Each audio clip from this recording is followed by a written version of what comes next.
Hello, everybody. Thank you so much for joining in today. Welcome to another AMA here on the Polygon Discord. Today we got Mario with us. He's the founder of Revert. How are you doing, Mario? Hey, thanks for the invite. Pretty good. I mean, what a crazy couple of weeks, but on on uh, on better, topics. Yeah, excited about talking about some things we've been working on and some announcements very relevant to the Polygon ecosystem that should be coming next week. But I think we can tell a bit about that as well. Yeah, very grateful to have you here, and I totally agree. It's been a crazy time in crypto, but if anything, it's the best time to be a builder like yourself. So, I'm really excited to talk about Revert today. But really quick before we get into Revert, why don't you go ahead and introduce yourself to everybody? Let us know who you are, like what's your backstory, what were you doing before crypto, and what led you to getting involved in the industry. Sure. So I'm a software engineer. Before crypto, I pretty much jumped around different, software development areas like building apps and building websites. Like I guess what you expect. Pretty focused on web and then on mobile stuff. Um, and I guess I started getting interested in crypto quite early on, but not in a professional level. Just it seemed like a crazy and interesting and hopefully revolutionary idea. And but I started working, actually in the industry in 2016. I joined a centralized exchange here in Mexico, where I'm from, and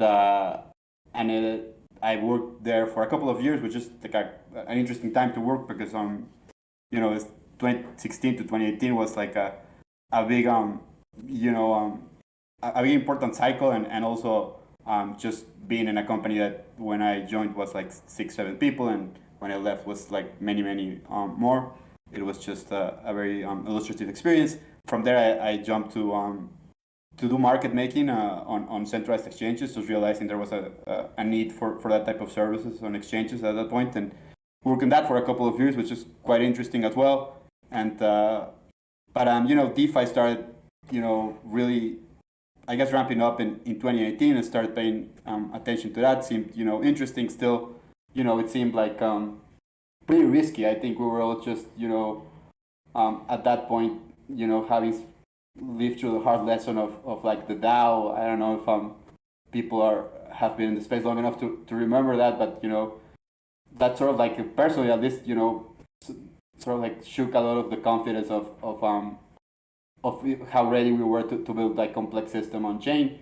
But I think during from 2018 to 2020, with projects like Maker and Compound, and of course Uniswap, all that started to get proven out, and it was obvious that something huge and exciting was happening. And by 2020, I decided to jump fully in DeFi, and realized that analytics for LPs in AMMs or personalized AMMs were, I think, revolutionary and could really fundamentally change the way markets work in a way that was really democratic, I think, and sort of like gave access to opportunities that are now captured by very few big industry players.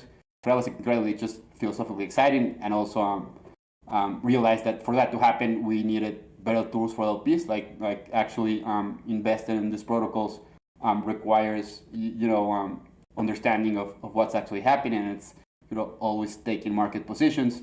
Yeah, it started like it was a tool I needed myself when I was doing a lot of LP in 2020, and realized that would be also an opportunity to develop something useful for like what I see as an industry that's gonna grow immensely in the next years. Wow, that's quite an incredibly impressive background you have there, Mario. And yeah, I'm very inclined to agree with you about AMMs. I think they're going to be the future for market making. I think they're superior to market makers. Like so, yeah, very bullish on them. I'd love to hear more about Revert and um, how you guys are like what is your main value proposition, and like a bit more about what the development journey has looked like so far for you guys. Yeah, so that's sort of like the backstory, but we actually, the company, I guess, we would started working as a team in late last year. So we closed a small seed round by the end of 2021, and starting working together by November. The team is we're based in Mexico City mostly, but we're five right now, and yeah, we're really old builders. We used to a lot of like I would three of us used to work at a centralized exchange here in Mexico, and another two were just friends from the industry as well. And yeah, so I think over this year we've been really working towards just implementing this roadmap we have, which has consists of basically like at a high level overviews, just building tools for LPs that we know that we require, and by talking to users realize what all our pain points they have. And so that sort of like the first step of that was just building good analytics for Uniswap and Uniswap V2 forks, and when for Uniswap V3 when it launched, just to track your performance, right? Like that's the first step of being an LP. Are you really at a profit as opposed to like not investing the assets, or there are different measures you could take to sort of like see how you're performing. But like the industry standard is against not investing in the pool, basically holding the assets in your wallet. And so that was like the first step. But then we realized, well, with Uniswap that has different Uniswap V3, I mean, it has different fee tiers, and you can select a range. It actually deciding in which pool or which range to start becomes a much more expressive and perhaps difficult decision. So realized that there was an obvious need there to help people make these decisions with better data. So we built this backtester initiator thing that helps you figure out which pools and which ranges how they were performed given the last 30 days, 14 days, whatever period. We realized that another pain point was like like compounding of fees in V3 don't happen automatically, and that requires paying attention a lot of times. So like the price of the gas to know when it's optimal to compound, and also fee growth isn't linear. So basically we realized, well, that's something a lot of our users are saying it's a pain point. We could automate this, so we developed a protocol which we call the compound protocol, the compounder protocol, which basically is a way to turn the compounding, automatic compounding of fees into a sort of like an MEV type of job where workers can compete in an open market to do these compoundings.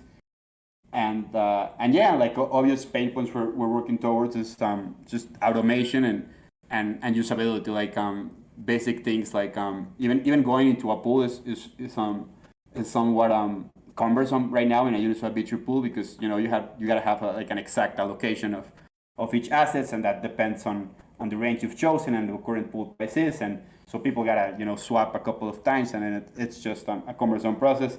So that's something we're about to announce in the next few weeks, and yeah, and I think another big part of what we offer is just a transparent way to look at how the whole Uniswap protocol is performing, like the open positions. You can browse by pools or by specific accounts, and so that's also useful in finding opportunities, which is something that a lot of our users I know are big well, that's something that they really want. Yeah, most definitely. So you've been talking about Uniswap V3 a lot. Are you solely focused on concentrated liquidity platforms, or are you focused on other AMMs as well? Yeah, so when we launched, it was Uniswap V2 and and Sushi at that point, which we still support. And then Uniswap V3 launched, and it sort of like changed everything. And it was in a way, it made, I think, tools like the ones we're building even more necessary. So with like what we've been doing over the last year really is just completely focused on Uniswap V3, and like all this, all these features that were mentioned really are focused on Uniswap V3. And I think we have like a couple of more cool things to announce before like we have a pretty good integration, as I would say, with Uniswap V3. But yeah, like definitely we're working on integrating our AMMs. I think we see ourselves as like an aggregator of sorts, but instead of focusing on traders, it's focused on LPs. So yeah, as an LP, you definitely wanna be able to see opportunities in different AMMs, and yeah, that's something we're gonna be focusing on more in the coming year. Awesome. Yeah, I like the way you put that that comparison you made there, and yeah, I think a lot of these features are super helpful, especially the auto compounding. That is amazing for yield farming. I'm wondering if you could talk a bit more about how that works on the back end, and if you could speak on the security of the protocol as well. Like, do you guys have any audits? Sure. Yeah, we have an audit from PeckShield, and we also have an open bounty on Immunify for $100,000. Um, and yeah, like of course there's I think smart contract risk in everything. Like we shouldn't write that off. That being said, I think the protocol is quite simple compared to something like I don't know, like a lending protocol where there's more things that could go wrong even outside of like smart contract books. So the way it works is when you activate auto compounding, the NFT of that position gets transferred to the auto compounder contract, and the auto compounder contract basically you like the NFT owner, or the one who transfers the NFT to the contract, is the only one allowed obviously to transfer it back, and the only one allowed to deposit, well, not to deposit but to withdraw liquidity or to claim fees. But anyone else can claim fees as long as they deposit them back into the position, so compounding. And then by doing that, they're able to take 1% of the fees that are compounded, as a reward for paying the gas to this transaction. And another 1% goes to the protocol itself, right? So 2% is like the fee. 2% of the compounded fees is like basically the whole protocol fee for doing this auto compounding. And that's basically it. So like the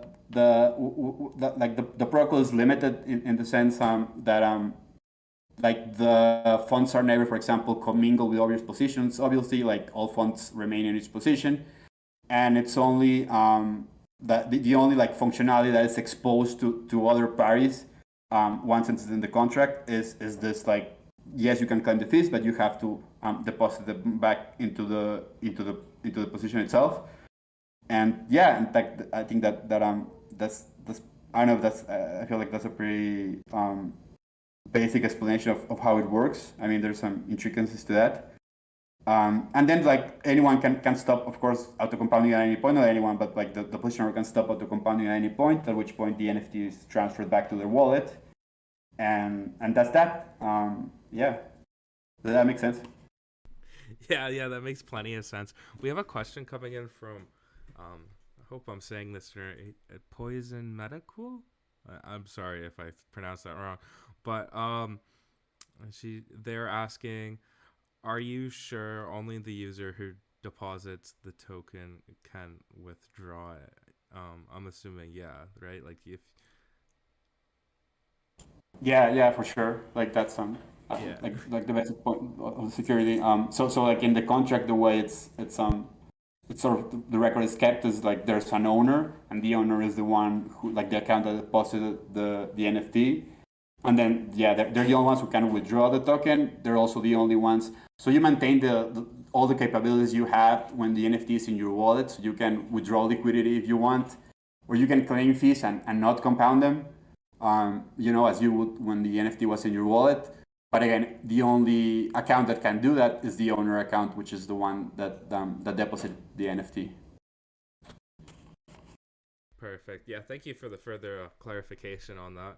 Um, and yeah, you answered one of my next questions, which was how does the protocol generate revenue? You mentioned there's like a tiny fee on there, so that's good to know.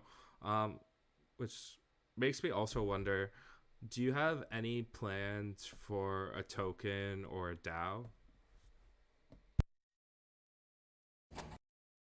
Yeah, I think definitely. I think that would be like that would be a great end result of or like a great step jump in the evolution of the company and the project would be yeah to start thinking about how to decentralize this. I think with some projects, like if you're maybe depending on what you're launching, having a DAO and having this decisions that have to be taken with regards to like protocol parameters, what assets to be included. For example, if you're a lending protocol, that sort of like I think forces you to decentralize earlier because there's risk of mismanagement by the protocol owners. In the case of the case of the compounder protocol specifically, there's no DAO right now, and there's an account, a multi-sig account that is able to change protocol parameters in the compounder, but the protocol parameters never put the user's funds at risk. Like they don't like the things we can change are, for example, reducing the fees we charge the users for the auto compounding. Like that's modifiable in a way that can only go down. So we couldn't, for example, wake up tomorrow and say, oh, we're going to charge 50% or whatever. It's like it started at 2% and it can only go down if it's modified. And then there's another set of parameters which are regarding, for safety. For an abundance of caution, I would say we use a TWAP, like the Oracle from the Uniswap V3. In some cases where there's a swap required to maximize the amount of fees that get put back into the position. And this, like when you choose a swap, you gotta decide like what's the length of time you wanna take that swap for, and that those are other parameters that are controlled. So I think by the limitation of what the protocol owner can do, we sort of like can have the some part of like decentralization come later if it comes to that. And just to summarize, like I think that'll be cool. I think we have like a lot of more stuff to build where like actually decentralizing makes sense. But yeah, it would be great to get there. Oh, geez, that is a very technical question coming in from Metacool. I think maybe we'll come back to that because I don't want to get too technical. Mario, I know you said you might be interested in doing a live demonstration of the DApp itself. Um, I think that would be awesome. Yeah, that would be cool. And like, yeah, I definitely see the question, the security questions. Like, I think I'm happy to chat with you, Poison, after the stream. Definitely not a very interesting vector, If you'd like but to yeah. answer So that question now, feel free. Go ahead. yeah, I mean, I just don't see where like the vector for reentrancy is there. I would probably have to like load the code in my head, and I don't think I'm ready to do that live on the Okay, stream. yeah, no worries, no problem. In all honesty, but definitely wanna chat with Poison. It's and also like I said earlier, we have this open bounty on Immunify running for some months now. That sort of like would be a good place to like post these things if there was some kind of concern. But yeah, definitely not. Um, yeah, I would love to do a stream if that's cool. and just like show a little bit about um about what we've been talking about. Yeah, that'd be great. I was actually looking at some example positions on there, and yeah, the UI is very intuitive, very sleek. Oh, here it Thank you, is. We thank can you. see now. Everyone, make So sure to this tune into the stream. this is just our landing page, but basically from here you can either connect your wallet or just browse anyone's account or address. Um, for example, this is like the Revert Finance ETH account, and basically you can see if you expand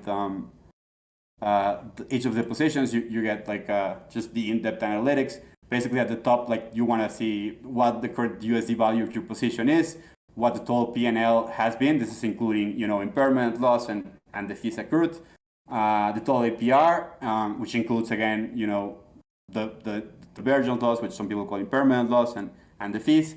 And the fee APR, which is the APR which is considering the fees only, right? So that doesn't take into account impermanent loss. It's also useful depending on what type of strategy you're pursuing.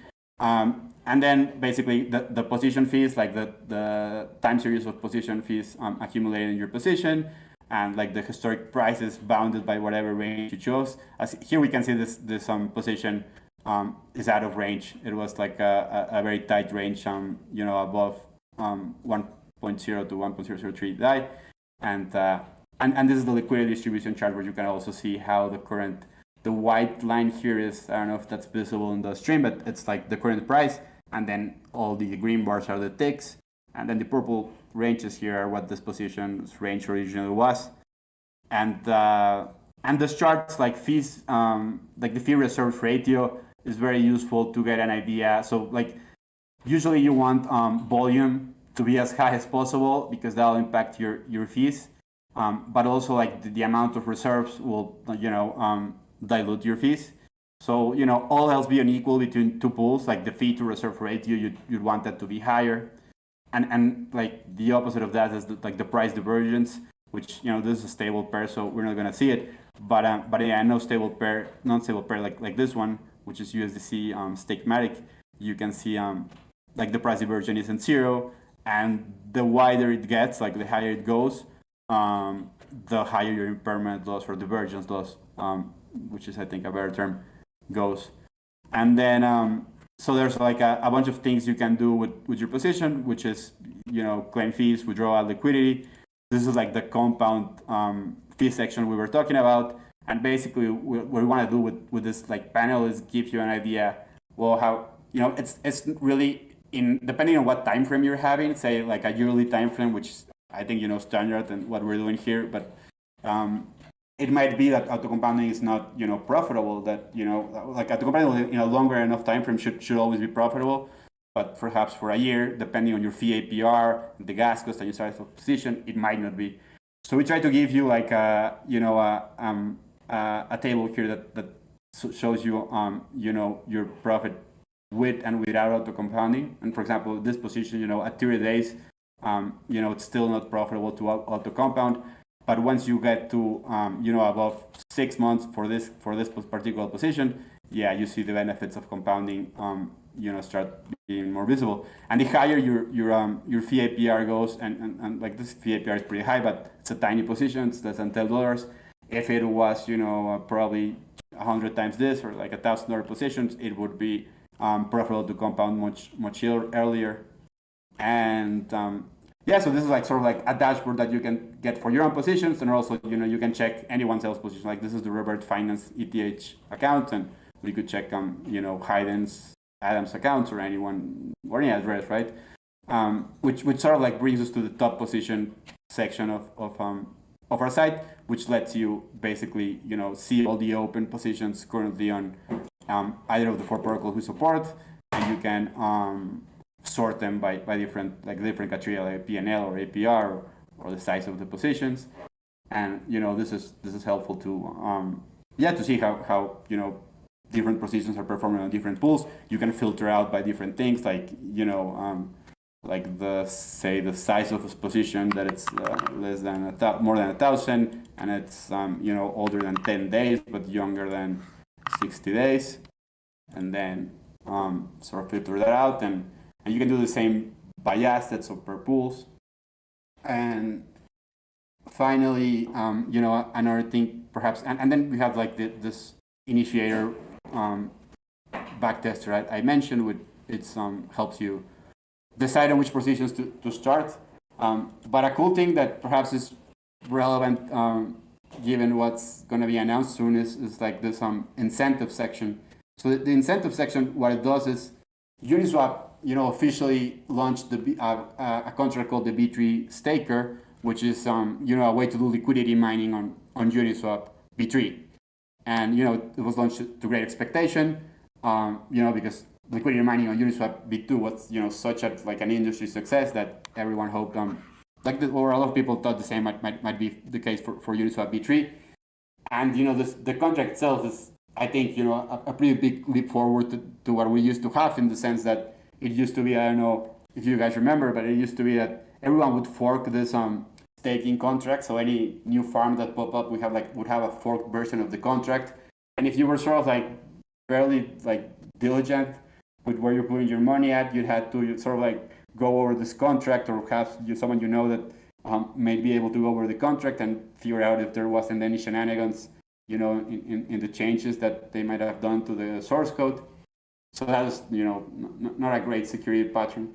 And what the Uniswap folks launched is sort of solves that problem, because it's one canonical staker, and any DAO or any organization that wants to incentivize liquidity can use this contract, create their incentives program, and users don't have to stake, their positions in new and different contracts. They all stake in the same, one contract, and just are able to receive rewards for the different programs.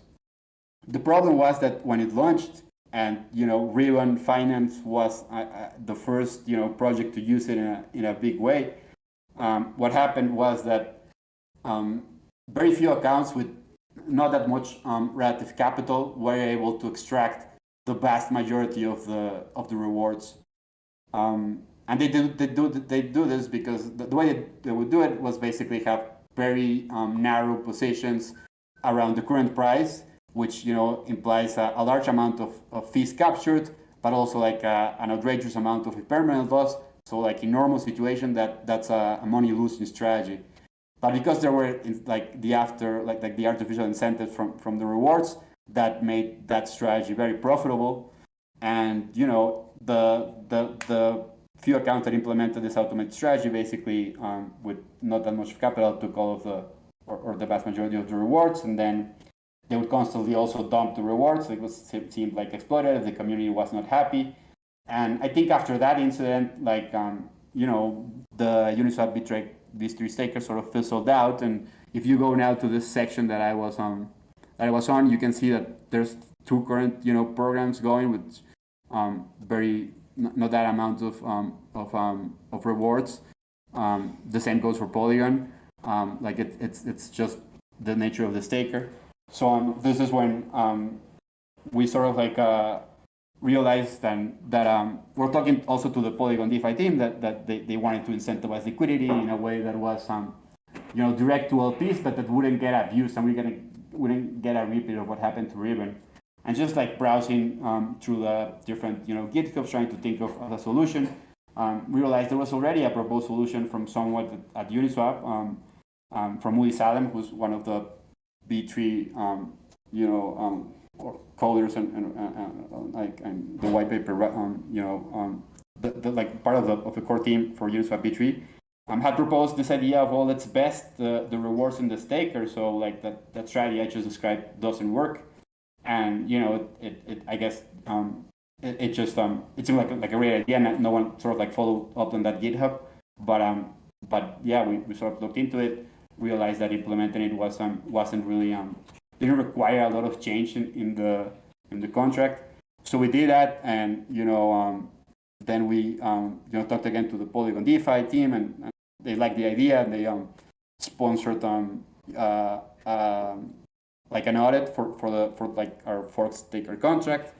And then we kept working on on a front end, which I think this is the first time I'm going to show. You can it's like accessible at B3 Stake at Revert Finance.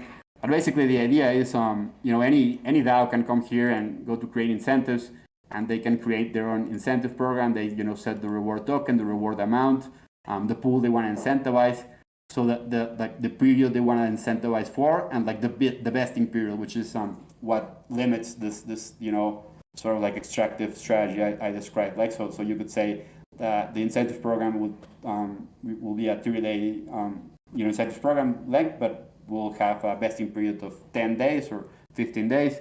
So that sort of like limits that type of strategy, and probably attracts some LPs we think that are already LPs on those pools, and just or sort of like the type of profile that's more likely to stay longer in those pools than the ones that are very very artificial and just incentivized by the rewards. And once you create incentives, anyone can come to this page and stake their position. Right now it's empty because there's no running incentives, but I hear it's quite possible, very likely, that's gonna change in the next week, and we're gonna see some serious incentives on Polygon, on some pools that will be announced, but probably the usual suspects. Hey, thank you I so don't know. much for leaking the alpha.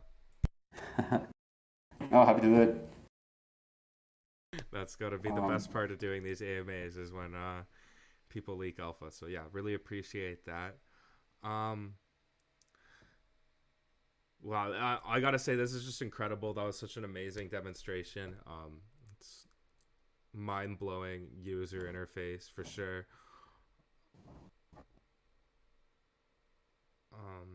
If anybody has any questions for Mario, make sure to drop them in the text channel. We have another question coming in from Poison Medicool. They're wondering what's in store for the future of Revert.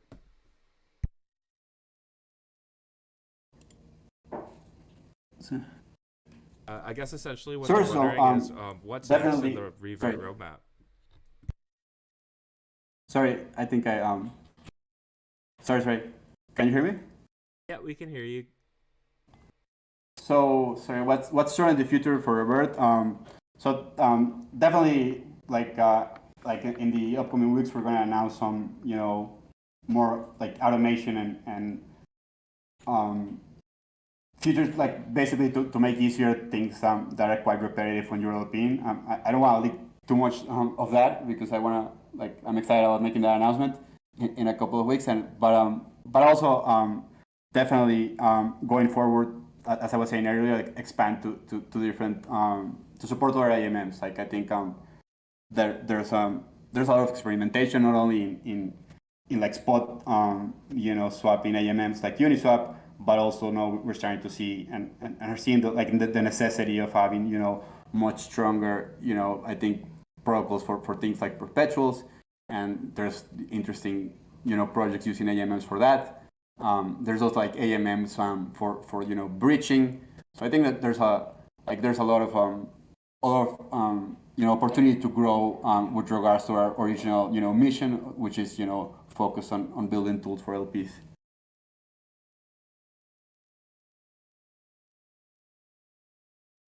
Yeah, So absolutely. Oh, I'm reading the questions here. yeah, I there's don't a know lot if of I. questions coming in, which is great. Um, Lone Brew has a pretty great question. They're wondering, like, if your focus is primarily on the automated actions through smart contracts or analytics, or do you think you're kind of like focused on multiple avenues? Like, what would you say is the main mission with Revert? Oh, I would say analytics. Like I would say tools for LPs, but like the most basic tool I think you need as an LP is good analytics. From that we can jump to like things like automation and convenience, functions like SAPs and that kind of stuff. But really the core of it is analytics, and it's also like something we believe important is having those analytics always like remain open, like not have any kind of paywall or that type of business model. because it's just it's just like philosophically it's required. I think that's a bad word to use, but it's just like the only way the whole point of having I think AMMs and and centralized finance is having this full transparency and make it accessible to everyone.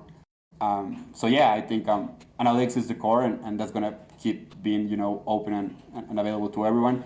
And we'll sort of figure out, I think, along the way, what other tools we can build that perhaps can be can create and we're able to take some value from as well. But yeah, like it'll rest upon having really useful analytics for our users. Yeah, most definitely. And yeah, I gotta agree with you. That's I love about crypto is everything is decentralized and global and accessible for all anyone with an internet connection. Um, so Yeah. interesting questions coming in from Juan S. They are wondering if you could elaborate on the incentives Yeah. program, like if it's only for people using the auto compounder, what the duration of it will be, and Yeah. Yeah. explanation Sure. regarding the vesting program. Yeah. Sure. So we're currently running an incentive program we got from the Optimism Collective, and that works for positions that are using the auto compounder on Optimism. And then, separate from this, there's an announcement to be made next week from Polygon. We've sort of like been talking about this for some months, even on our Twitter, which is this idea of the staker. And that's separate, like forking the B-tree staker, as I explained, to have the incentive period. That's separate from the compounder. Like that's just users taking their position, and there's no auto compounding of rewards, and it's not using the protocol at all. It's using the rewarder, like this B-tree staker fork protocol. How much Matic will be distributed in the 28-day period, I don't think we can announce yet, but it's very attractive, I think. It will be very attractive for LPs. And the basic explanation of the time vesting versus normal B-tree again was yeah, so again, basically the way the staker used to work was pretty much the same as fees are captured. Like the amount of rewards you would get was constantly dependent of the amount of liquidity in range. So that's sort of incentivized to have the max amount of liquidity, like in a very tight position in range. And again, usually that definitely will always result in you on that position capturing a lot of fees, right? The problem and why people don't do that, although some people at when B-tree first launched thought this was going to be like this dominating strategy. The reason it isn't actually is because you're just exposed to incredibly high impermanent loss. You got like a 5% move in the market and you're completely out of range and have like a serious divergent loss. And then when you like they go and move your range so you're like again in range at the current price, you sort of crystallize that impermanent loss or divergence loss. And then even if the price goes back to where it was, where you would normally get your impermanent loss back to zero, in this case you don't. You just duplicated the impermanent loss. So that's a losing strategy. But when you add the artificial incentives of the rewards, then that became and that's dependent, of course, on actually how much impermanent loss you have and how much rewards you want to give. But for the experiments we've seen, most notably the Ribbon one, it resulted in just like the winning strategy doing that, which is and that would that's not like the normal behavioral LPs have. So it's already attracting a type of liquidity that is not like what you normally have on LPs. Of course, the normal LPs using their classic, wider or whatever normal range positions get diluted out of the rewards. So that's what happened, right? And what the vesting period, prevents is exactly that situation, because this, really tight ranges. Usually, for example, in the ribbon case, they would have to rebalance maybe twice or three times a day, some days more. So at that point, when you rebalance, you change your position, your position vesting. Say if that ribbon program had a vesting period of say 10 days, then all those positions that were trying to like capture the fees by doing the strategy would have vested practically nothing of the rewards, and so it just wouldn't be profitable to do. I don't know if that makes sense.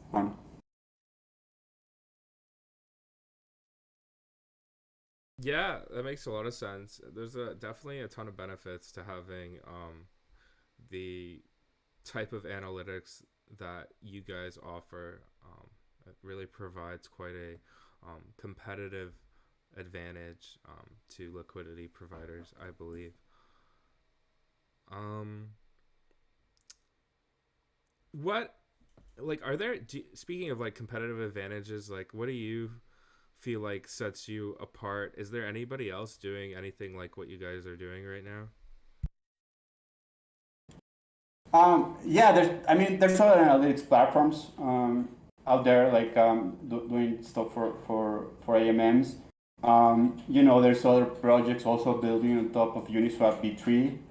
Um, I sort of think that there's like I don't think the right product for what we're all trying to do basically has been like fleshed out. If that makes sense, I think we're sort of like the whole. If you think of us as an industry, I mean the people like building for food for LPs and people building on top of Uniswap V3. I think it's pretty much in discovery mode still. So what will end up being our competitors if some years down the line. I don't know. I think like we're gonna sort of like look very different than we do now. I think and so will probably our competitors. And so maybe some projects that we don't think as competitive right now will become competitive. Maybe some that seem very similar to what we do will just seem different. I think just will change a lot in the next couple of years. Yeah, most definitely. But yeah, you guys, I don't know. I think you guys already have a really good fleshed out suite of products that are amazing. I'm not aware of anyone who has such a um, great product offering, building on top of Uniswap V3 personally. Um, Frankie makes an excellent point. There's been a lot of crappy people in the space as of lately. And I know you guys mentioned that already, that you have an audit and a bounty program going on. I'd love to hear your thoughts on how you think like the current situation regarding FTX is going to affect the DeFi industry. Sure. I think Frankie asks a really important question.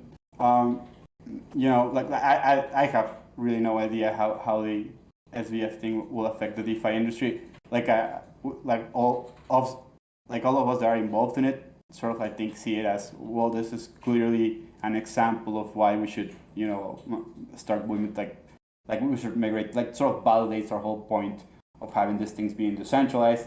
And some people say like, well, there's hacks on DeFi, and sure, and there's DeFi projects that are badly and fraudulently run, which is true. I guess that's beside the point. I think the only way we can actually have this not require trust in these people that can let us down uh, is to just have immutable contracts. And I think DeFi has the potential to get us there. Like all the faults it has right now are something to be aware of. But I think we can see a path of how we can build a financial system that doesn't require trust, that is less you know um subject to this type of counterpart risk. But from what we know to what like mainstream and how the media portrays it in the next months, who knows, like in the short term, I have no idea. I think all of us are actually building this stuff. We just keep building. We know that we're right about like what we've been like, warning people about. And it's also we're also not quite ready. I think that, to be quite honest, I think DeFi is still it has terrible UX. It has a lot of security issues. Like I say this like as someone who completely uses it for every day, but also realizing that's not it's not there yet for most people. But I think you know, that's the job we have for the next, you know, few years. We'll start getting adoption by those of us who are more tech savvy, or those of us who are, you know, required for different, you know, capital restrictions on their country to get away from terrible inflation, that type of thing. Um, but yeah, I think it's gonna be, you know, another few years of just, you know, heads down and building. I think it's definitely, we're definitely a lot ahead of where we were. I think 4 years ago. Like, there's no doubt in my mind. Like, you can actually use, you know, and just DeFi and for most of your like financial doings, if you're like comfortable. That wasn't possible 4 or 5 years ago. So whatever, you know, some centralized exchange did, I think that doesn't change it. And with regards to like general like people in the space, like something that we try to you know, do our part in is just having, you know, actually well or good analytics to regards to like your performance in the case of LP position, and trying to you know, there's a lot of projects, I think, that perhaps will not use the most appropriate you know, analytics to understand if, you know, you're actually performing well or not. So I think that's something that should change. And I think we're doing our part in that. But yeah, that's like an area where I think even even like DeFi and projects that are well-meaning have there's a lot of room to improve. Just being more transparent of, like, if I put my position, my capital in this vault, you know, well, the returns are this, but what are the like the you know, the yield is this, but what are the actual, you know, price risks or whatever other risks that there might be. So yeah, I think that's something that as a community we could improve on, and something we think we're like yeah, trying to yeah, to help with. Yeah, yeah, I agree with a lot of what you said there. It makes a lot of sense. Juan S is looking for a little bit of clarification regarding um, the rewards on Polygon. Will they be for all Uniswap V3 users, or will it be these rewards be exclusive to Revert users? Yeah, no, it's a good question. So it'll be available to all Uniswap LPs for a specific set of pools that will be announced on Polygon, and they won't have to use Revert at all. Like, it isn't a Revert protocol. What they will use is like stake on the fork we were talking about, which is like a different protocol. But we like the sort of like the idea of the website that I was sharing, which is at Staker, Revert, B3 Staker at .revert.finance, is that is separate from Revert in a few ways. Like, not just that it's a separate domain, but first we're gonna like first it's like as close that we can get nowadays to adapt, in the sense that it's not talking to a Revert backend at all. It's talking mostly to contracts. It talks to subgraphs in a way that's that helps you know, see the current the current reward incentives that are running, but it's really not a strong dependency, and it could be deployed, you know, anywhere in IPFS or whatever. So it's sort of like permissionless in that sense. The point of doing that is that, like, if we're gonna get liquidity, you know, incentives for B3 work, and again, you know, DAOs they don't wanna trust, like just what we were saying, they don't wanna trust some centralized party, which would be Revert in this case, to have, you know, the only front end for doing this, or like the most the only way they could, you know, recommend users to stake would be to grow to their Revert. This is the idea. We're going to publish the app as an open source project. We're going to host it in our domain, but, you know, also probably going to publish it on IPFS. And really anyone can, you know, take it and publish it anywhere. It's going to be an open license. And but with regards to what you have you want to do, like, I think why it's like, regardless that you're not requiring Revert, I think if you're going to participate in incentives program Uniswap B3, Revert can be really helpful. It's just understanding how much you're actually making, you know, rewards included. And you're also going to be able to do all those stuff, stake and stake manage your positions from the usual Revert interface. But again, it's not a requirement. I think it's definitely a separate protocol from like the compounder. The rewards won't be based on the compounder. Um, but um, but yeah, it's ideally beyond this. I think that the Polygon thing is like it's gonna be the great first trial with the vesting period on the staker contract. But like the idea, of course, is to get liquidity mining working again in Uniswap V3, sort of like it did in Uniswap V2. I think we sort of like there's liquidity mining in the industry in a way that's, in my opinion, pretty obfuscated with some mechanisms that I'm not a terrible big fan of. And I think liquidity mining with the B2 shaker and how it used to be with the B2 is transparent and direct and much easier to reason about. And I think hopefully this will be the first of a resurgence of liquidity mining on Uniswap V3.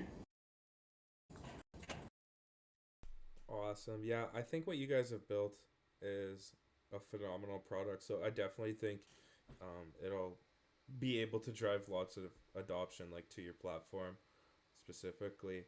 Um, cool. I feel like this has been very comprehensive. Like we got a really awesome overview of Revert Finance. But I'm curious, is there anything that you wanted to talk about that you haven't already got the chance to?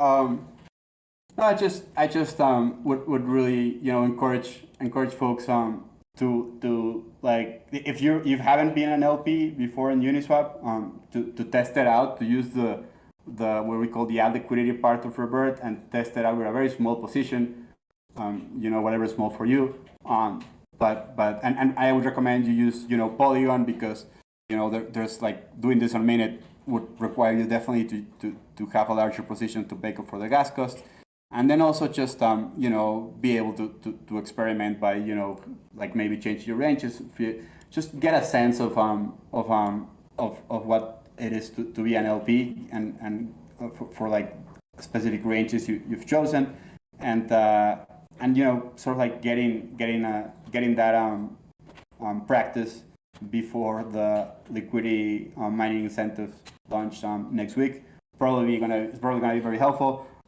What I will say is that because we have this staking, like this vesting period for the staking incentives that will be announced, you're gonna wanna be as early as possible to stake.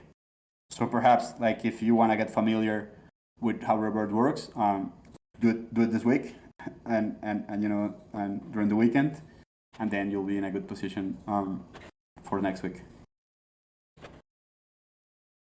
Perfect. I hope everyone got that because that was some huge alpha about the upcoming liquidity mining incentives. Um, so yeah, definitely encourage everyone to go and check out Revert Finance yourselves on your own time. I'll drop the links here, and there's also the Twitter and Discord where you can find out more info. Make sure to follow, join, and there's the blog as well. So there's plenty of articles, plenty of reading to do on Revert. Um, Personally, I really like browsing the top position section of the website and looking at, you know, all the different whales and how much money they're making, how long they've had their positions staked for. So yeah, it's a really cool analytics board. I'm really grateful that um, to have the opportunity to speak with you, Mario. Thank you so much for being here today. No, thanks so much for the invite. This was fun, and hope we can talk again once perhaps the we see the results of this liquidity incentives program, and yeah, that could be an interesting conversation. But thanks so much for the invite. Thanks so much for the kind words, and thanks everyone that asked questions and spent an hour listening to me talk. Yeah, most definitely. We'll have to do this again sometime, maybe Q1 or Q2 next year. Would love to catch up with you again. And by the way, everyone who stuck around till the end, we got POAP. So, um, Yeah, I got a bunch of links for POAPs. If you either want to DM me, I'll send you a link, or you could just send me your wallet address and I'll send the POAP directly to you. Thanks again, everybody, for showing up today. Really appreciate having you all, and thanks again to you, Mario. Phenomenal listening to you. Yeah, this has been a great AMA. Great way to close out the week. So, oh, what is a POAP? POAP is proof of attendance Thank you. protocol. So it's like an NFT to commemorate events and life experiences. They describe it as like bookmarks for your life. So yeah, it's just a commemorative NFT. Thanks again, definitely. And yeah, we'll definitely gonna claim my pop as well. And goodbye, and thanks. Yeah, thanks for taking the time to talk to us. Anytime. Really appreciate having you. I'm gonna end the event now, but I'll stick around for a few minutes and make sure everyone who wants a POAP gets one. Bye now. Bye.